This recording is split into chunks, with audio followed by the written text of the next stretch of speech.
Hi, this is Shreyang Siddharth and welcome to the next video of this course of Kotlin programming series. Now in this video, we will learn about the iterators in case of Kotlin. Now similar to Java and any other programming language, we have for loop, while loop and do while loop in case of Kotlin. And also we have break and continue statement to execute our code as per our wish. Now first of all, why do we need loop? So as a beginner, you might ask this question. Now suppose you want to print hello. So it's perfectly fine. You can simply type print line hello. Now you want to print hello, let's say multiple times. So you will simply type print line hello multiple times. And in the output as well, you will get hello 4 times, right?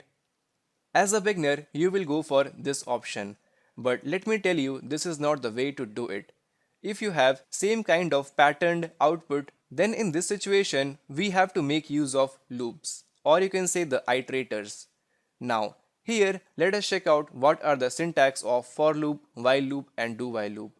Now in case of for loop, we have this syntax for followed by function I in this is the ranges. Now this 1 dot dot 4 is actually the range that we already saw in the previous video.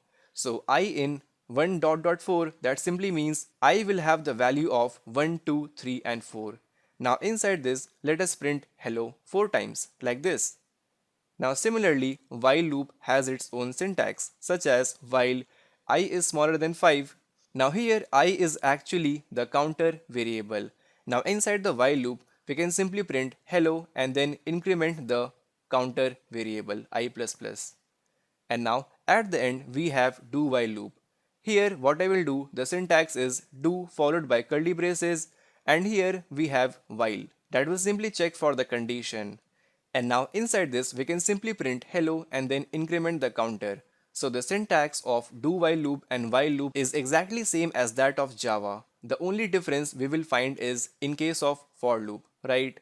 And now let us check out the structure of the loop. So inside the loop structure we have one counter variable like I and I here and also here, right?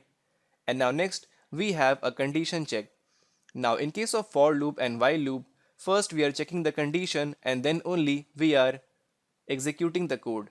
But in case of do while loop, we are first executing the code and then checking the condition, right?